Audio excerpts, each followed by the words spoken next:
সৌৰভ গগৈয়ে বাংলাদেশীক স্বদেশী সজাবলৈ চেষ্টা কৰিছে এইটো অতি হাঁহি উঠা কথা যিজন ব্যক্তিয়ে নিজৰ সন্তানক আজিলৈকে ভাৰতীয় বুলি ক'ব নোৱাৰিলে তেওঁ আকৌ কি কৰিবলৈ গৈছে বাংলাদেশীক স্বদেশী সজাবলৈ গৈছে আৰু তেওঁ কৈছে যে ন অসমীয়া আমি ন কইনা শব্দটো শুনিবলৈ পাইছোঁ কিন্তু ন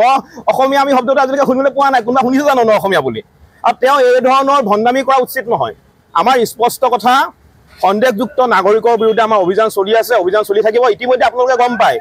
উজনি অসমৰ পৰা প্ৰায় সংখ্যক সন্দেহযুক্ত নাগৰিকে পলাই পত্ৰং দিছে আৰু যি দুই এটা সন্দেহযুক্ত নাগৰিক ক'ৰবাত লুকাই চুকাই সোমাই আছে 15 আগষ্টৰ ভিতৰত অতি শীঘ্ৰেই উজনি অসম ত্যাগ কৰক অন্যথা কিন্তু পৰিস্থিতি বেয়া হ'ব এইটো একদম স্পষ্ট কথা আমি কৈ দিছোঁ এই মাতৃভূমিত কেৱল মাত্ৰ খিলঞ্জীয়া মনৰ প্ৰভুত্ব থাকিব লাগিব আধিপত্য থাকিব লাগিব ইয়াত বাংলাদেশী আগ্ৰাসন নচলিব আৰু ইয়াত বাংলাদেশী কিন্তু দপদপনি আমি সহ্য নকৰোঁ দেশ বুলিলে নালাগে আদেশ আমি উজনি অসম বচাব লাগিব অসম বচাব লাগিব আজি উজনি অসমত চাৰিওফালৰ পৰা কেৱল মাত্ৰ আগ্ৰাসন চলিছে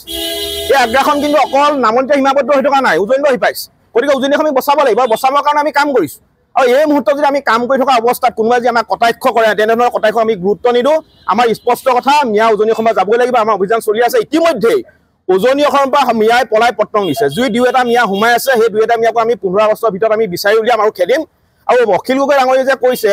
যে চিটু বৰুৱা মাত্ৰ এটা সংগঠন সেইবিলাক কথা কিন্তু কৈ লাভ নাই জাতীয় সংগ্ৰাম মানে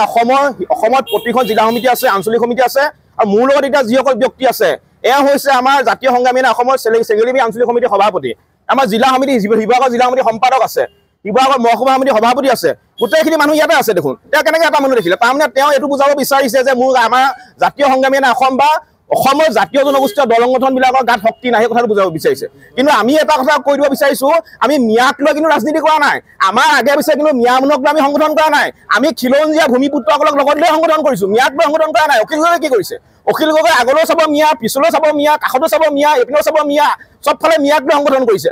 সন্দেহযুক্ত নাগৰিকক লৈ সংগঠন কৰিছে আমিতো কৰা নাই আমি খিলঞ্জীয়া ভূমিপুত্ৰক লৈ সংগঠন কৰিছোঁ আৰু খিলঞ্জীয়া মানুহখিনিৰ কাৰণে আমি কাম কৰিব বিচাৰিছোঁ আমি কাম কৰিম কোনো শক্তিয়ে কিন্তু আমাক বাধা দি ৰাখিব নোৱাৰে সেইটো একদম স্পষ্ট কথা